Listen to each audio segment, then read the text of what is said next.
Hi folks, T Stallion here. Thanks for joining me. This is another Tranzistow overview video. Sorry for the delay in getting back to these. This one is going to be focused on the modulation system and the modulation features of Tranzistow. And then hopefully I'll follow it up with a last video which will look at the effects and the effects engine and just the voicing parameters and options, which are kind of tied together with the effects on the patch effects page.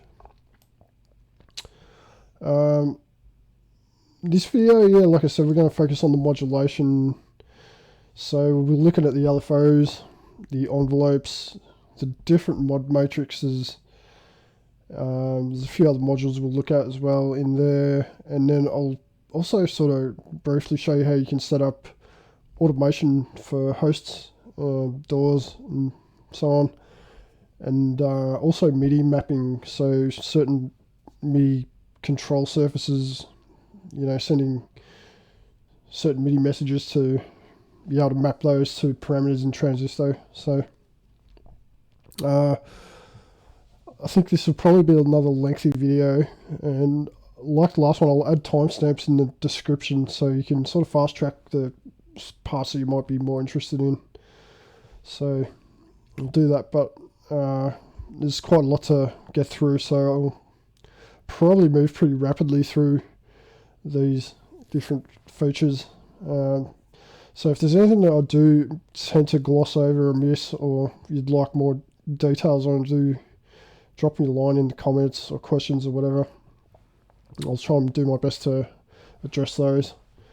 But also make note, there's probably certain parameters which I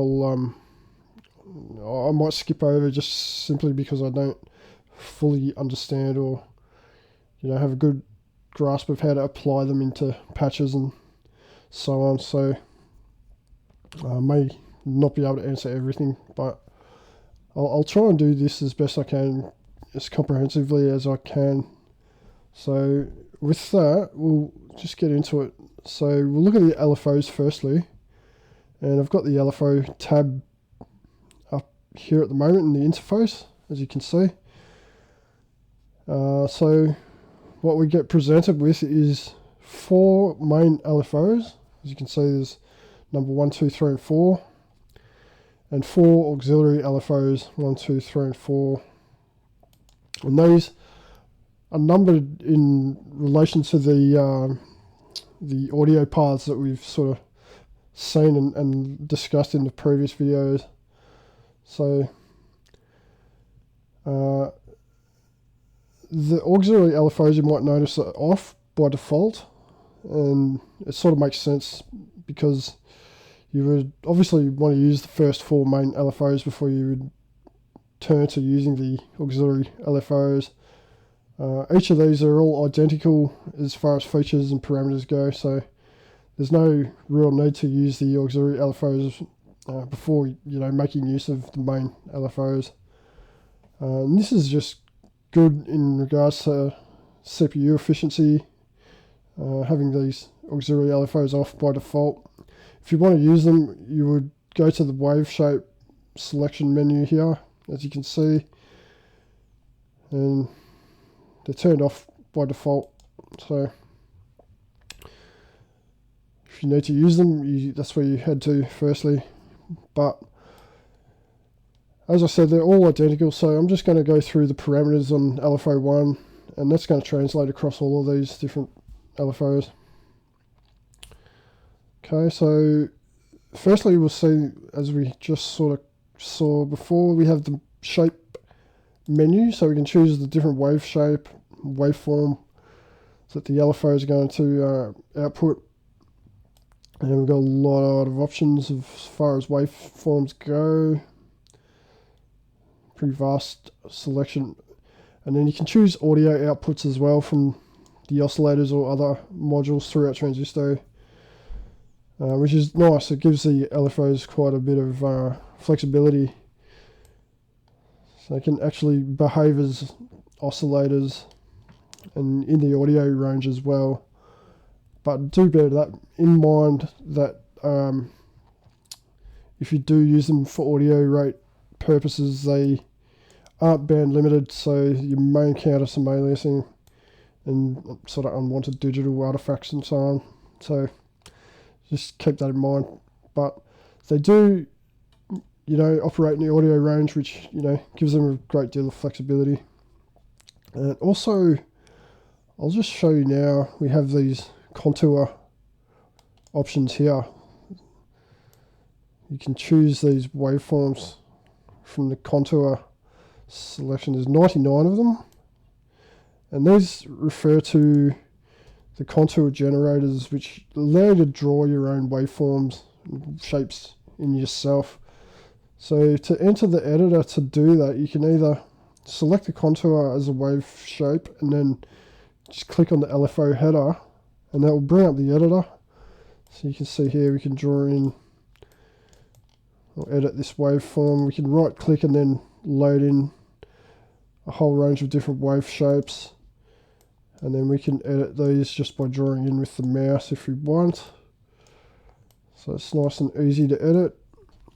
There's a couple of keyboard commands that actually help in using this editor. So if you hold shift, it will lock the value to the horizontal axes, so you can get nice precise straight values over time. And then if you hold the Alt key, it will lock the value to the center, zero crossing. Okay, so those are some pretty handy keyboard maneuvers and allow you to get very precise kind of values. You can band limit these wave shapes as well if you're going to use them for audio rate and audio range purposes. You can select different range of block sizes, which gives you more resolution as far as being able to draw in them goes. And then you can bring up the grid lines that allow you to, you can sort of draw to these grid lines, which will give you some sort of reference for timing. Okay, so that's all. You can also bring up a spectral kind of view, which is nice as well. But yeah, this is like a very, very useful function to have in Tranzistow, and those contours are very useful across, not just the LFOs but the audio oscillators as well, and you can even utilize them with the envelopes in different stages, which we'll get back to once we look at the envelopes. But it's a very good feature. Okay, so moving on with these other parameters, we have pretty typical culprit of LFO parameters, which is the rate, allowing us to control the speed. I'll just bring this waveform back into. We'll just go back to sine for now. I've set up this LFO in our mod matrix here, which we'll also come back and have a deeper look at in a moment. But I've mapped LFO1, and we're going to set it to modulate auxiliary oscillator 1's pitch, and the amount is up. So now, actually I'll just turn this wave shape off. We'll come back to this matrix in more detail, but just for now, just bear in mind I've set up the routing in this slot to modulate the oscillator's pitch. So we can just get an idea of what's happening. Okay, so clearly you can control the rate. Now we've got a couple of phase parameters that allow us to manipulate the phase of these LFOs, and they're pretty interesting when you combine them. So obviously the start phase relates to where the oscillator waveform will actually start from in its cycle. So if I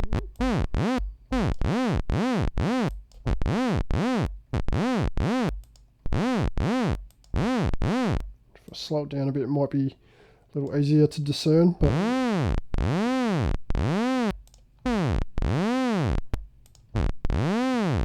So you can hear it's starting at a different point in its cycle.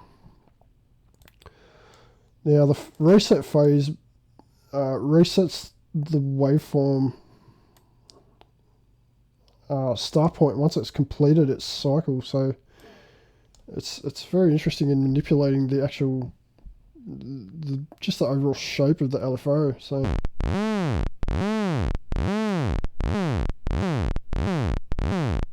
if you set that reset point closer to the end of its phase or its cycle, it shortens the actual cycle itself. So and if you go negative, you start getting resets that are outside of the bounds of the cycle. So it's very interesting. It's just as far as experimenting and exploring those phase parameters. Now we have a level parameter under that, which is pretty self-explanatory. It's just the output level or amplitude of the LFO. So you can hear the depth decrease as we lower this.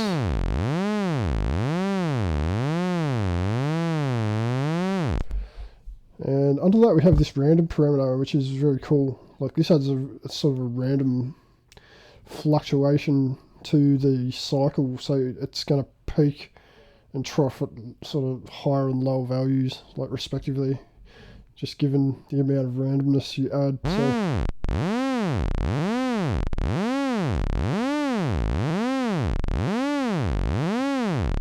you can hear those cycles and fluctuations aren't all uniform as you would typically expect. So it's a very, very nice feature to have, and sort of adds sort of an organic kind of vibe to your modulations. So it's definitely useful. And you can hear with the voices, like if you have different voices together, they'll all randomize differently.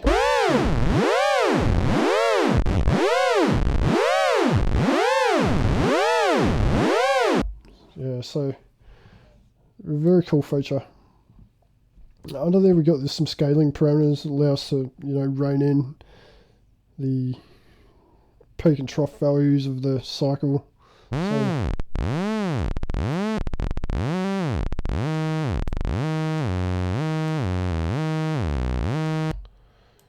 it's just nice scaling parameters, and then some DC offset, so we can offset the cycle into the positive or negative range. So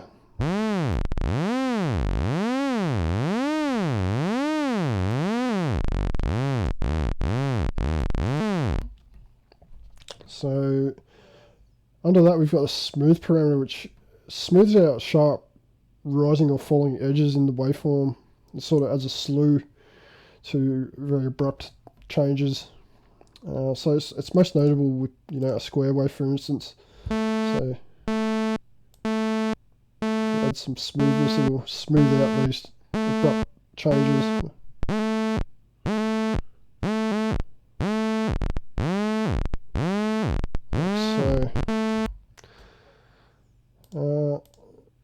Now getting down towards the bottom, we have this fade in parameter, which allows us to fade the amplitude in of the LFO over time. So this value, I think it refers to seconds, so it's a time parameter. So over 3.4 seconds we're going to have the amplitude increase,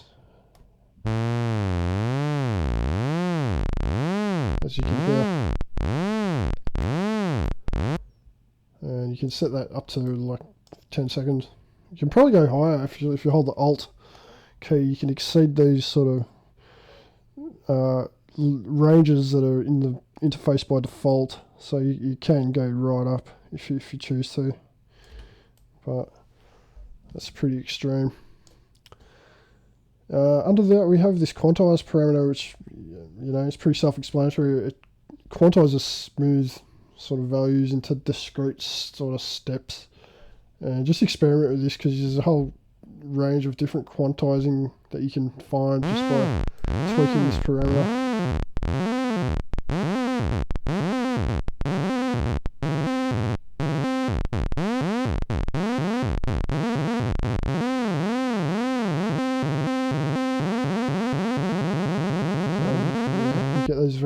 kind of digital effect. Okay, so the second page, we've got more pages with more parameters, as we've seen with the other videos. If we left click the header, the blue text comes up, we get some more parameters. Many of these parameters are actually found on the first page. We have this shape limiter. I think it's more of a scaling parameter again. LFO depth is more or less the same as the level parameter on the first page. This controls the output amplitude as far as I can tell. Then most of these are found on the first page except for this fade out parameter, which is similar to the fade in, but obviously it's it's the opposite, where it will fade out over time. And this one is pretty much only useful with longer release times. So I'll just show you, for instance, you're not going to hear a fade out with a very sharp release. Okay, so we're going to add some release time, which if we go to the envelopes, see envelope 4 is our amplitude envelope by default. So if we add some release time with this time 8 R parameter, which is our release, we'll come back to these envelopes in a moment, but we'll just add some release time so we can just have a listen to what this fade out parameter is doing. So you might have just noticed like it was slowly tapering off in amplitude as well as volume, like as the note decreased it in the release time. As the release phase faded out, you will hear the amplitude of the LFO decrease as well. And if you have a short time, it'll be more noticeable, so it'll fade out a lot faster, like so. And we'll make that release time even longer. Okay, maybe 5 seconds or something. So there you can hear that LFO's amplitude really tapers off quite quickly. So that might be a useful parameter. It depends on your needs, but yeah, we'll move on. We have this real-time sync parameter here. It gives you a few different options in this menu. To be quite honest, I really don't know how this would apply in patches. I'm not too sure on the purpose of this parameter, real-time sync. So if someone is watching and does have a good idea on how to apply this in a patch and the purpose of it, feel free to drop a line in the comments about it, because that would be very much appreciated.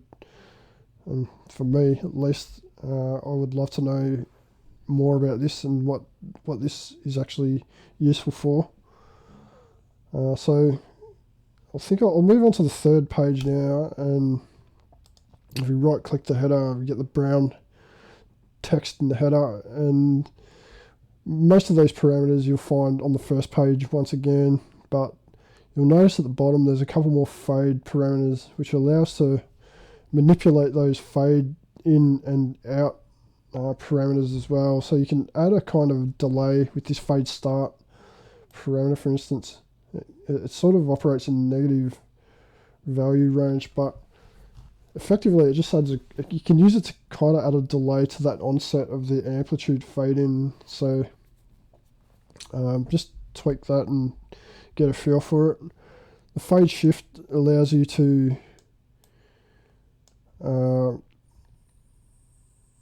kind of shift the fade as well, so you can start off with the LFO fluctuating and modulating, and then you can have the fade taper out and then back in again. Okay, so just try and play with those, and I'll just sort of give you a quick demo so you can understand what I'm talking about.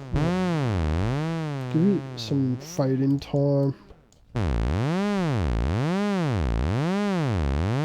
can hear that fade down now. now it fades back in. So yeah, just interesting to play with. You know, you can tweak the amplitudes of these LFOs that way. So I think just before we move on to the envelopes, there's a few other options. You'll see next to the header we have these buttons. So the first page gives us a clocked parameter option. If you just engage that, it's going to lock the rate to the host or divisions of the host or MIDI clock that it's, you know, going to be clocked with. So that could be quite useful, synchronizing, you know, these LFOs to the host tempo or whatever. Then the second page gives us a voice option. So this voice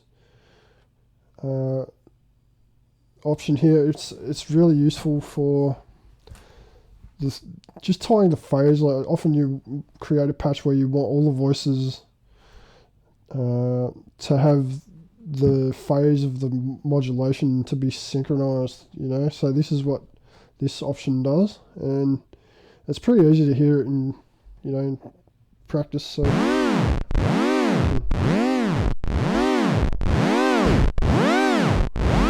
I play a whole bunch of notes, you'll hear that each voice is being modulated with this LFO, and it's all locked together, like the phase of each voice. The phase of these LFOs on each voice is all locked together in sync. If it's turned off by default, we can play. You hear the difference, like all the voices have their own independent phase relationship for this LFO. So it's, you know, it depends on the patch you're making, but it's, you know, one useful parameter. So finally, on the third page, we have the flip sign, which I'm pretty sure it's just an inversion. You know, you can flip the polarity of the signal of the LFO. So that pretty much wraps up the LFOs. Like I was saying, they're all the same. There's no real difference between the main LFOs and the auxiliary LFOs. Makes sense to use these, you know, in order. So I don't think it's going to affect the CPU hit too much if you're, you know, just using the main LFOs. But if you want to use the auxiliary LFOs, you're probably only going to want to use those once you've, you know, made use of all four of the main LFOs. Now, there's one thing I've just remembered. Before we look at these envelopes, we'll actually go to the envelopes tab. But on the third page, where it's got the brown header on this envelopes main tab, you can see along the top we've got three sort of button options, and this third one is LFO envelope. So if you engage this, the LFOs will then function like an envelope in that it will just work through its cycle as a one-off. Like it won't cycle and repeat typically like you would expect for an LFO. So it will just perform its wave shape once, effectively making it sort of behave like an envelope. So that could be, you know, a useful. It could be useful as far as, you know, using these as extra envelopes if you do need them, and you happen to use all these envelopes, for instance, or the auxiliary envelopes. So it just gives the LFOs that extra sort of dimension of flexibility, usefulness, you know. So having said that, I think we'll now move on to the envelopes. So we're on the first page of parameters here on the envelope main tab, and this gives us all the parameters for the four main envelopes, which are envelope 1, 2, 3, and 4. Second tab gives us the four auxiliary envelopes, and again, like the LFOs, these are all identical. there's no real difference between the auxiliary envelopes and the main envelopes. But having said that, these envelopes are pretty interesting in actually one of my favourite aspects of Tranzistow, to be quite honest. But having said that, they're not the most intuitive, and they've kind of had me scratch my head a few times when I've been using them. So I'll try and explain them as best I can. And you'll find these, they're not like typical ADSR or, you know, sort of simpler envelopes where you just have your main sort of parameters for each stage being mostly time domain related parameters like attack, decay, and release. They're all time domain related. Sustain is one where it's actually level domain, amplitude domain parameter. But these envelopes actually give each stage time and level domain parameters. As you can see, we've got time and then level, and that's for each stage. Now these envelopes can be up to, sorry about that, these can be up to 10 stages. Okay, so they can be quite, you know,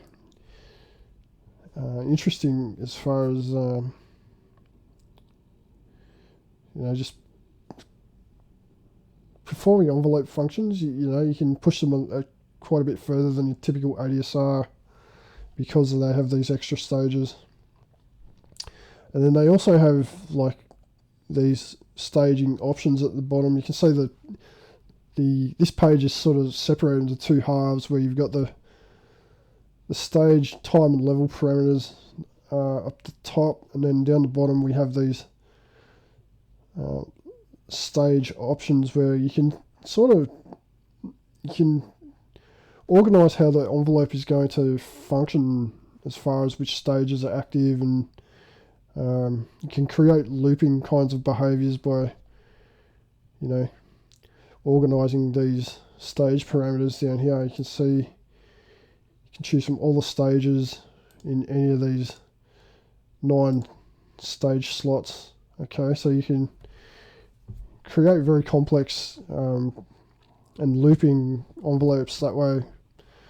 Then over on the right hand side we can actually control the kind of the curvature of each stage and influence the sort of the behavior of each stage. And then you can also, you've got options for waveforms and wave shapes as well, so you can and audio options as well, so that gives these envelopes another added dimension where you can actually set them up to behave like step sequences and sequential switches. So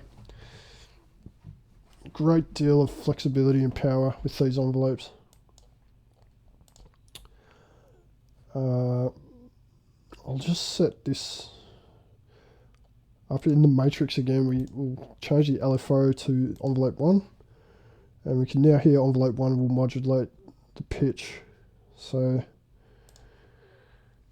envelope 4, like I was explaining before, is our amplitude envelope. That's by default. We can change that on the patch effects tab in our voicing options here. You'll see the volume source is set for envelope 4 amp EG, and I'll pretty much leave it there for most of the patches I make. I've not really had to change that, and it's sort of useful just to leave it that way. And you're always going to typically have an envelope generator controlling the amplitude of a patch. So just show you, we've got envelope 1 affecting the pitch like I was explaining. So you can, I'll try to explain these different parameters so you can hear the attack and decay affecting the frequency of the oscillator. So it's time, it's going to rise up to this level 1, which is it's sort of the maximum value of on the display. You can, like I explained earlier, if you hold Alt key, you can go further than this display value to higher values, but I typically find, you know, the one, it's a nice range as it is by default, with, you know, 1 being displayed as the max. So it's gonna, the attack's gonna increase from 0 to 1 in 0.8 of a second, and then it's going to decay over 4 seconds to 0, the level of 0. So each stage is gonna change over this length of time to the value that's set by this level parameter. So it's kind of very similar to the envelopes you'd find in the DX Yamaha synths. So once you kind of use them a little bit, you know, they're quite easy to work with. It's just that it can be a little bit intimidating at first. But the sustain level is at 1, so once it's hit 0 decay, or the value of 0 after the decay time, it's going to shoot back up to the maximum of 1, value of 1 for the sustain. So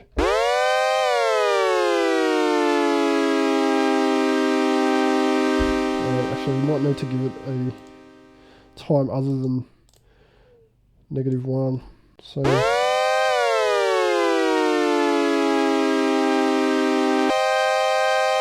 yeah, like so. And then the release time is 0, and it's gonna release at 0. So when we release the key, it's gonna drop back to the default frequency, as you could hear there. And the amplitude tapers out over, you know, just over 4 seconds, as we could hear.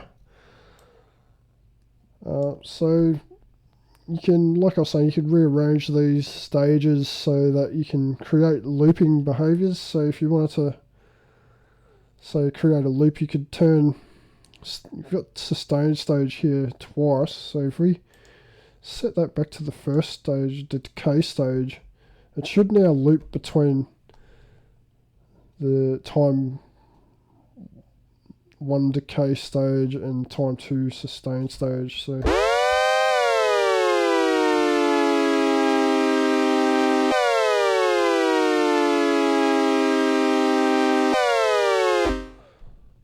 yeah, so it's fun to experiment with. You can create all sorts of crazy patterns with that. And then, like I was explaining before, you can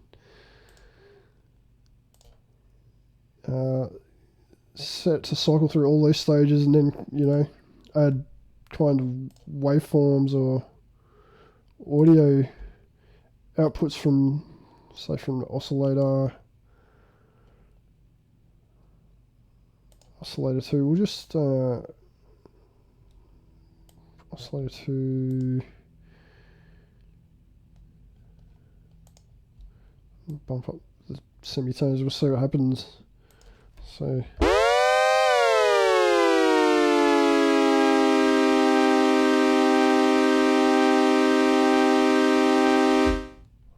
so it's still sustaining. So if we go stage 3 there, stage 4,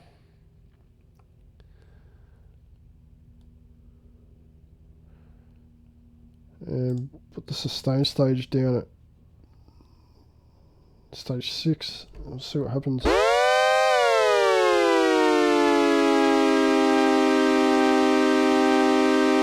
We need to increase the level actually, so this is going to increase the level of this sign, and then the level of our auxiliary oscillator there, hopefully.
So like I was saying, it can be a little bit hard to sort of figure out sometimes, but it's definitely worth experimenting with and exploring. You can get some very interesting kinds of envelopes. Down the bottom we have a start parameter, so it sort of will control the level, I believe, of where it initializes, like where the envelope first starts from. So instead of starting at 0 point and rising to a level 1 here, it will start wherever this value is set. So as you can hear, if it's increase that time, it might be more noticeable. If we go into negatives, you can hear a slightly longer rise, or rises over a greater range, I should say.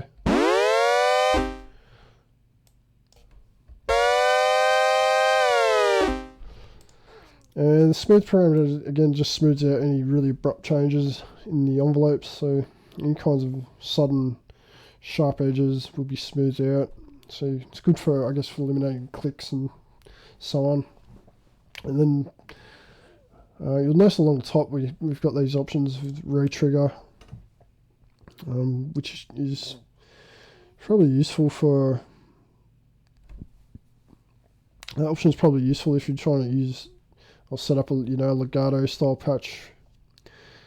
We've got this sequence mode, so it will effectively make the envelope sort of behave more like a step sequencer.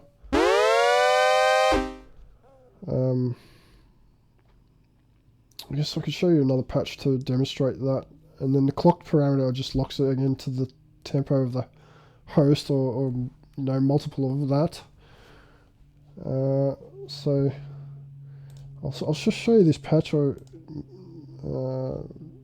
made where I'm using the envelope like a step sequencer.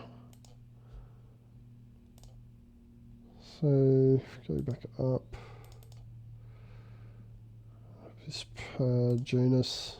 So you'll hear.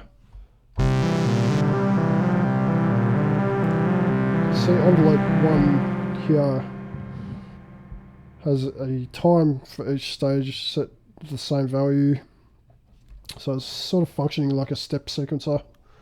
And the levels control the modulation amount for each of these stages, effectively making it sort of, it's controlling the pitch, like it's modulating the pitch of one of the oscillators, so you can hear it's going to effectively control the pitch of each of these steps or stages.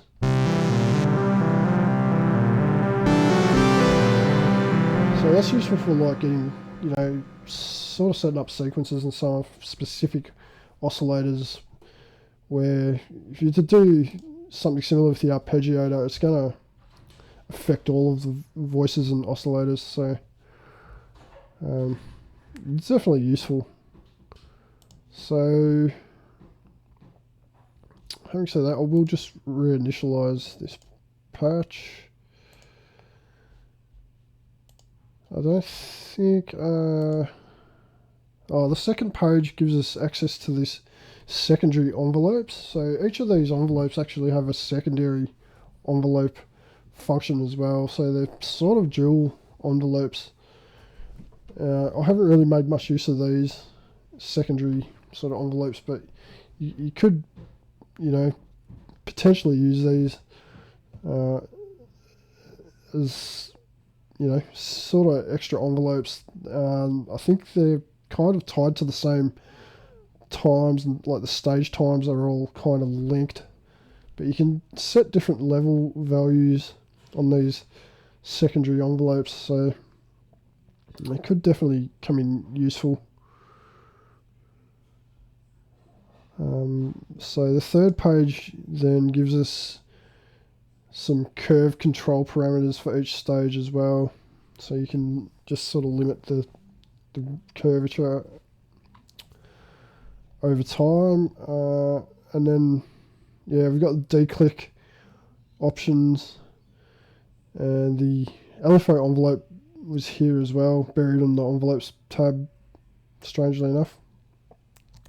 Down the bottom we have a quantize parameter as well, which again, like the LFOs, it just sort of quantizes the smooth curves into the more discrete sort of sharp steps, you know.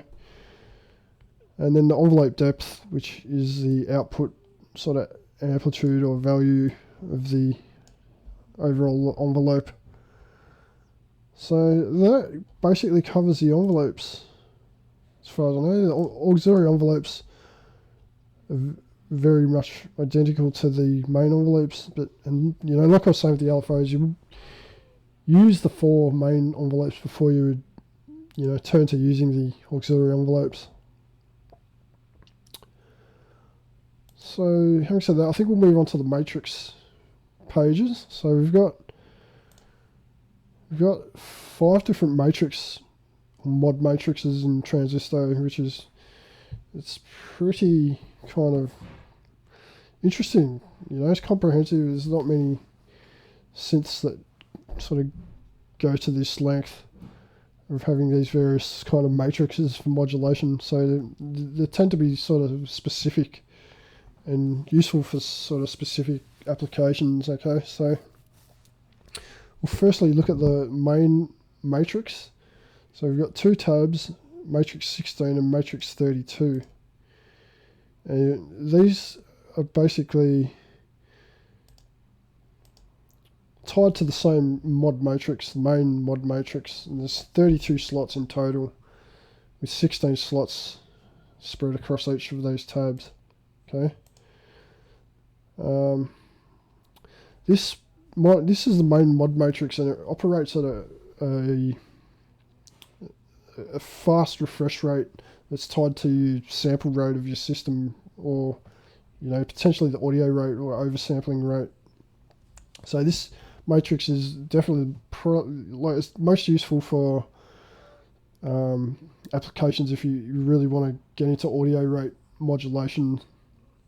You definitely use this matrix for those kinds of applications, just because it has that, you know, refresh rate where it's going to be able to deal with it, you know, effectively. Each of these mod slots are identical, and you'll find most of the parameters actually are found across all the different matrices. So we've got the main matrix, we've got a MIDI matrix, and then we have a note on matrix, which only calculates when you have a note on. So that's going to be sort of useful for sort of note-based modulations, like note values or aftertouch, velocity, and so on, you know. And then we have a note off matrix with 4 slots, which is the opposite, sort of only processes with the note off. And I believe this one actually also operates at the faster rate, the same as the main matrix. Excuse me. But I'll come back to this page because there's a bit more to unpack buried on this tab. But each of these matrix slots allows you to choose one source. So you've got the source at the top. You can choose from any of these mod sources, and there's a lot. You can use the contour generators as well. You can use the outputs of any of the other matrix slots. You can use audio outputs from anywhere across the synth, basically. The auto mod parameters you can see here, these are all automation targets that sort of the host DAW will recognize for automation. Okay, we'll come back to that too. I'll show you how to set that up. But yeah, you've got MIDI CCs and NRPN values.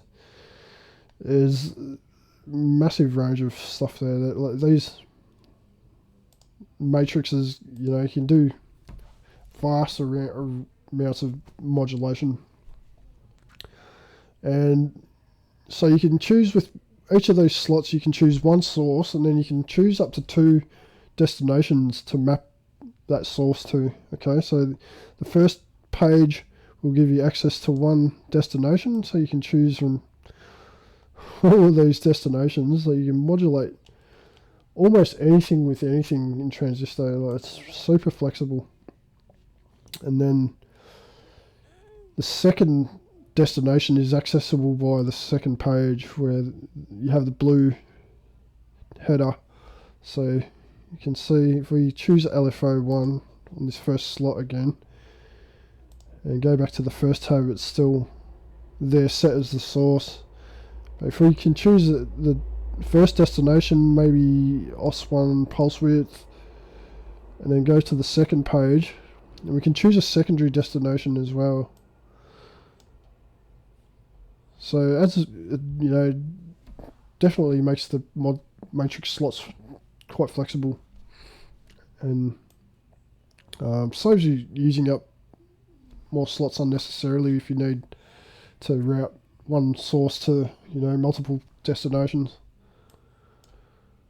And we'll choose OS4 pitch, or auxiliary oscillator 4 pitch, for the secondary destination. So then we've got, you know, shift and scaling parameters, offset, DC offset, and smoothing as well for each of these destinations. And we also have this wave shaping kind of capability. So for each destination, you can kind of shape the modulation source with these options here. And yeah, it's just definitely interesting to explore and, you know, manipulate the modulation sources via this sort of wave shaping. But this is, you know, once you use this, it's sort of set across both destinations. So you can see that's still set there on the second page and third page. Most of these parameters, like I was saying, are found across all of the matrices. So the MIDI matrix is very much the same. You have one source and you know, up to 2 destinations. And we have the same sort of scaling and what have you. The MIDI matrix, the main difference between the main mod matrix and the MIDI matrix is just the refresh rate that these are computed at. So the MIDI matrix runs at the MIDI rate, which is, you know, it's drastically slower than the main matrix. So it's typically, it's not really ideal for doing audio rate types of modulation. So it's definitely useful for control and MIDI modulations and so on, where you're not actually required to have such a fast refresh rate. And I'd wager this is actually more efficient, you know, as far as the hit on the CPU goes. So it's definitely useful to try and, you know, decide which matrix you're going to use as far as the modulation goes, because it can, you know, really impact on how efficient your patch is going to be. So I think that is, you know, most of what you would need to know about the matrices. We've got this spec mod page, which we were having a quick look at before for the note off matrix, but we have some other sort of stuff worth looking at on this page, also related to modulation. So we've got effects matrix. So this matrix is specifically for dealing with the effects parameters. So you can basically set up MIDI controls over, or automation that are, you know, specifically targeted for the, you know, for the effects parameters, as you can see. So it's quite useful, you know, if you allocate your modulation to all of these different matrices, you've got a lot of kind of scope. You know, you're sort of not going to tie up all your matrix slots quickly, if you know what I mean. Okay, so the top right hand side, right section of this page gives us access to these lag generators. So these are useful for sliving and smoothing out any kinds of sharp jaggies and, you know, rising and falling edges like we've seen with sort of the smooth parameters, you know, you've seen with the other modules. It gives you a bit more precise control though over how quickly and, you know, how effectively it's going to smooth out these values. And then we can also access sample and hold if we right click the header to the brown text. We now have 4 sample and hold modules. Okay, so the sample and hold is definitely a useful tool for modulation. And, you know, like for those who don't know, sample and hold basically takes an input signal and more or less quantizes it at, you know, a rate set by this time value, and you can scale that in with this level value. It's got its own sort of clock or sample, you know, sampling value tied to its own clock source. So there's no, you can't actually use it to, you can't input a sort of other sampling kind of value to take sampling timings from.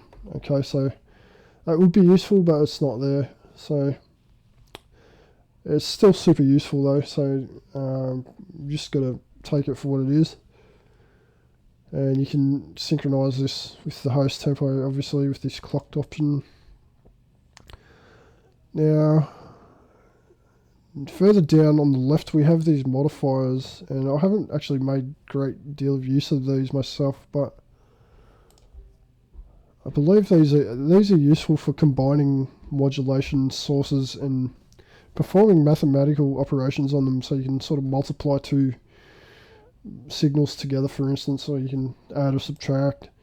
You know, you can compare them, you can perform these logic operations and so on. So you can definitely really expand the modulation power of the Tranzistow engine with these modifier slots.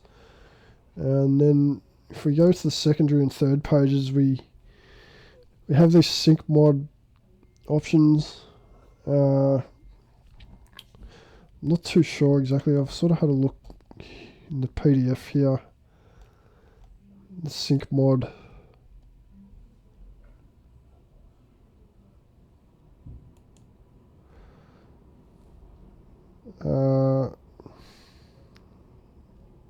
Okay, so you can use these to sync the oscillators to sort of various modules and MIDI controllers. I'm not too sure how you'd go about that, to be honest. Like, I haven't really used them. But yeah, it's probably useful in some sense. But I won't dive too deeply into those because I'm just not too familiar with them. And the slicer options as well. I believe that's to do with audio rate signals, using those in the slower MIDI matrices and so on. But excuse me. Yeah, I haven't really spent any good time sort of getting to understand those specifically. So you also note the mod factor parameters. I think they're useful for dealing with time domain parameters like envelope times and delay times, etc. But again, like, I haven't got a great deal of experience using those in patches. So yeah, I may take the time to look at those further. But if anyone's got any good tips regarding these parameters, again, do drop us a line in the comments and inform us on some useful sort of applications. That'd be pretty sweet. So I guess moving on down the bottom, we can see we've got, well, this is the secondary tab, but we'll go back to the first page now. We've got these direct modulation options. So this is useful if you're just looking for quick sort of direct modulation that would be quite common targets for modulation, you know, like oscillator pitch, filter frequency cutoff, amplitude, amplifier modulation, and so on. So I think there's like 6, by 4 sort of targets, and then each of these you can choose from these modulation sources for each of those sort of targets. And obviously, like, it's tied to the 4 lanes that Tranzistow is kind of based around. So if you're gonna use, select Os LFO to modulate the oscillator, it's, you'll find that LFO1 will be the LFO that modulates oscillator 1. LFO2 will be the one that modulates oscillator 2, and LFO3 will be the one that modulates oscillator 3, and LFO4 would be tied to oscillator 4, and so on, so it's kind of like the modules tied to each audio lane or signal lane path are the sort of the modulation sort of sources, but just play around with it and get familiar, because it's it's pretty useful and saves you having to set up source and destination in a matrix slot, for instance. They're very quick and accessible. And then I guess the second page is we have like MIDI parameters that you can control. You've got scaling and offset for the mod wheel and various MIDI CCs. Sort of, I guess, further control over like pitch bend and aftertouch and that sort of stuff. You can see here we've got some NRPNs and yeah, it's probably useful stuff. So I believe that's pretty much covered all of the matrices and the sort of main modulation modules. So I guess before I wrap this video up, I will show you quickly how you can go about setting up automation if you wanted to sort of automate a parameter from your host. I'm using Bitwig Studio for those that haven't noticed. And it's probably going to vary somewhat dependent upon your host, but the thing to bear in mind is really these auto mod parameters, and these are used as automation targets. Okay, so you kind of map these auto mod parameters to other parameters in Tranzistow through the matrices. Okay, so I typically use the MIDI matrix for automation mappings. So to do that, I will set the source as one of these auto mod parameters. Okay, so go through the list down to the auto mod parameters, and we'll choose this first one. So auto mod 1 here, I'm going to set this to map. I'm going to map it to auxiliary oscillator 1's pitch. Okay, so we just increase the amount, so that's going to give us some modulation. Now, in Bitwig Studio, we have the plugin window or display at the bottom, and you can see these auto mod parameters, these are the parameters that the host will recognize as automation targets. Okay, so auto mod 1 will now manipulate the pitch, and if we want to automate it, it's just simply a matter of setting up your automation lane. Pretty easy in Bitwig. So if we set up some sort of automation over time and then hit play,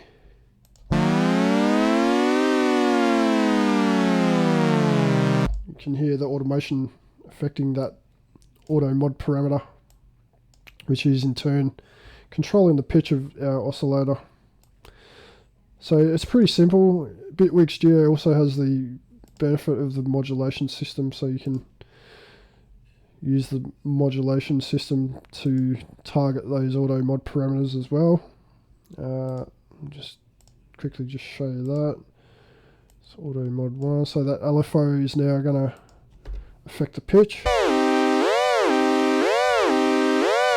So yeah, definitely worth exploring.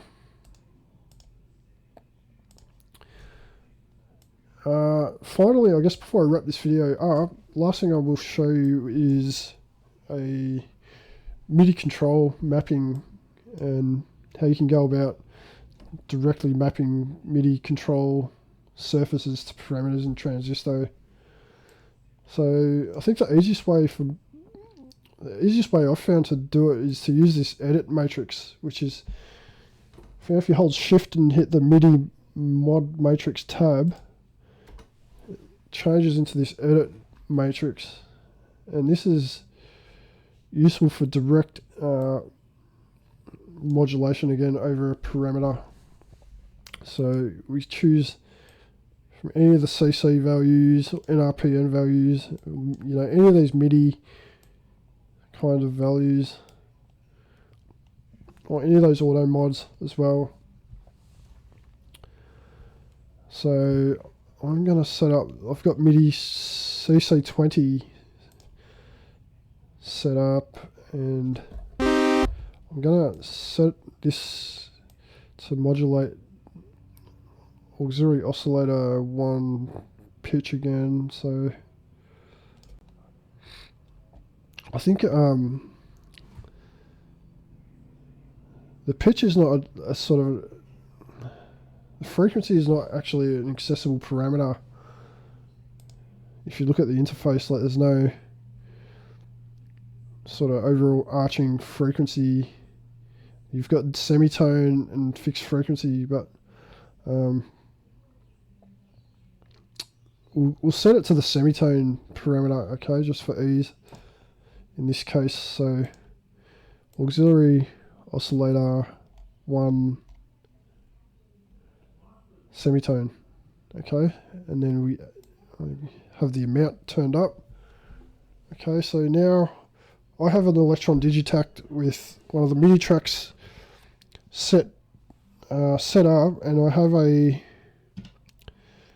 one of these knobs is set to send CC20 out, and yeah, it's CC20 should be recognized now by Tranzistow. So as I tweak the Digitact, you can hear that frequency changing. If I have a look at the oscillator tab, we'll probably see it reflected.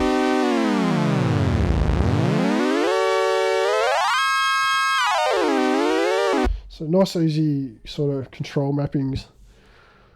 You can also set it up through the MIDI matrix instead of the edit matrix, but it's not as intuitive and it's not actually reflected in the parameters themselves. So it's kind of a little bit, less intuitive. It's not as obvious as using the edit matrix. So yeah, it's pretty easy once you've sort of found out what MIDI value your controller is actually sending out. You just use that value as a mod source. So yeah, it's pretty much it. I think if you've got any further questions and you're not exactly sure on how you go about mapping stuff, do hit me up with questions. And the same goes for anything else I've covered here. If you've got any questions regarding any of this, or any comments or anything you want to say about this, do let us know in the comments, and yeah, it'd be very much appreciated. I hope it's been helpful, and yeah, sorry if it's dragged on for too long, but yeah, again, there's just so much to sort of pull out of it. Yeah, hopefully I'll see you in the next video where we'll take a look at the effects. So thanks for watching, and I'll see you then.